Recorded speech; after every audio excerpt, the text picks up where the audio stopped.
bonjour, je suis à vous dans 2 secondes. Oh, là, joint de culasse, c'est bien ce que je pensais. Vous connaissez l'histoire de la Batmobile? Vous allez plagier Tales from the Crypt?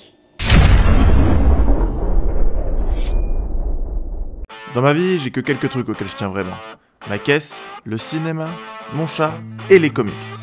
Ma caisse, le cinéma, mon chat et les comics. Et qui de mieux que Batman pour réunir les trois? Né en 1939 dans les Detective Comics, Formant les initiales DC dans DC Comics, soit DC Comics Comics, il apparaît rapidement qu'un héros sans pouvoir doit pouvoir se déplacer rapidement pour combattre le crime. la première apparition du Batmobile sera dans le Detective Comics numéro 27, avec la première apparition de Batman. Au début, ce sera une simple berline rouge. Mais avec le temps et après un accident, Batman la transformera pour donner ce qu'on connaît aujourd'hui de la Batmobile actuelle. Avec le temps, entre comics, séries, films, dessins animés, ce sera près de 250 Batmobiles qui verront le jour. Pour le bien de tous, et surtout pour ma santé mentale, je ne vais citer que celles du petit et du grand écran qui ont réellement existé. La première apparition au petit écran est en 1943 dans la série éponyme. Il s'agissait d'une simple Cadillac décapotable. Sa particularité, c'était qu'elle était décapotable.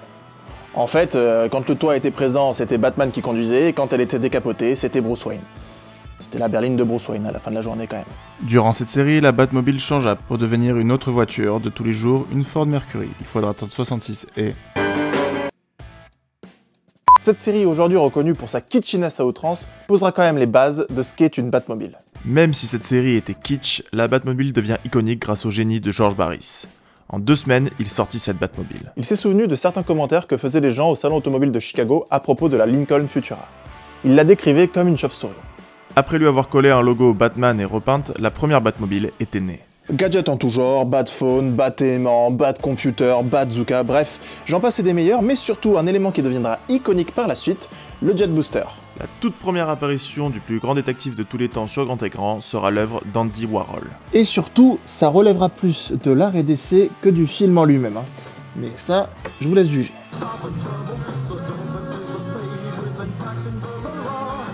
Et pas de Batmobile à l'horizon.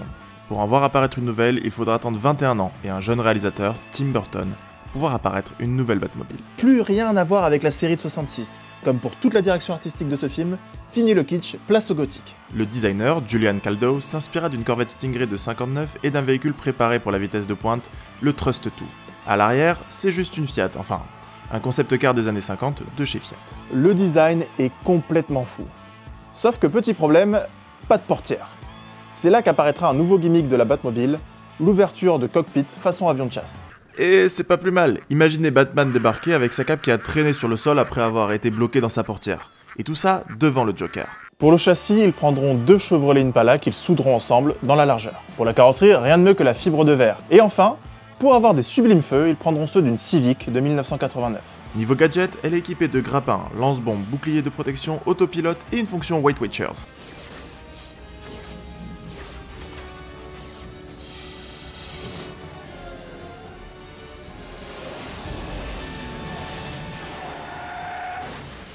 En 1995, les films de Burton sont jugés beaucoup trop sombres. Ils engagent alors Joel Schumacher qui fera appel à Tim Flattery pour concevoir une version de la Batmobile PC Gamer++. 10 mètres de long, 3 de haut, des néons partout. Le kitsch fait son grand retour avec Clooney. Et l'armure à tétons. Et les blagues pourries. Freeze, t'es givré. En voilà une belle plante. Hé, Freeze. Alors, ça chauffe? Ma pelouse est dans tous ses états. L'un de vous, petit vénard, est sur le point de butiner le miel. Il parle de sexe. 8000 heures à la fabriquer, mais bon. Niveau gadget, rien à envier aux versions précédentes. Bombes, grappins, lance-roquettes, sièges éjectables, vidéoconférence. Tout a pour but de ramener l'esprit des années 60 avec une touche à Cher Yeager, le designer des films aliens. Et aussi de montrer les tétons de Batman. Et de mettre des blagues pourries. Alors 7 millions. Je ne m'envole jamais sans elle. Heureusement, en 2004, des images commencent à fuiter, soi-disant la future Batmobile. Mais personne ne le croit après les navets de 97. Tout le monde pense que non, qu'il s'agit d'un véhicule militaire, et il y a des fortes raisons de le croire. Il a été conçu comme tel par le génie derrière ce dernier, Nolan. Christopher Nolan. Dans sa tête, c'est un enfant illégitime entre un tank et une Lamborghini. Un peu façon Fast and Furious là quand il saute sur la montagne en parachute. Mais surtout, faut qu'elle puisse faire ses cascades en réel.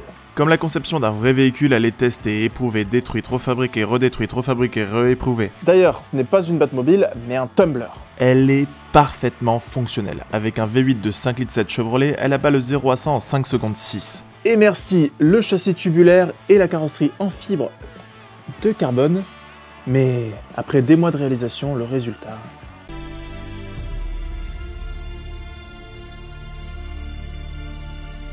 Et tout ça, ça en fait encore aujourd'hui la meilleure Batmobile. Et accessoirement, la meilleure Batmoto.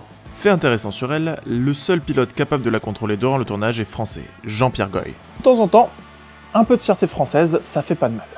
Lors du tournage, des habitants de Chicago appelèrent la police pour signaler une course-poursuite en plein milieu des rues. Il y aura même une personne qui déclarera que son accident était dû à la Batmobile. Parce qu'il dira à la police qu'il avait cru apercevoir un vaisseau spatial.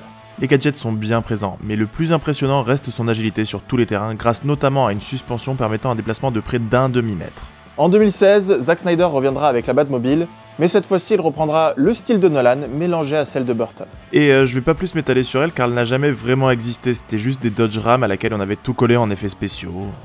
Enfin en 2022, c'est l'apothéose, l'arrivée de ma Batmobile préférée, et pour une raison principale.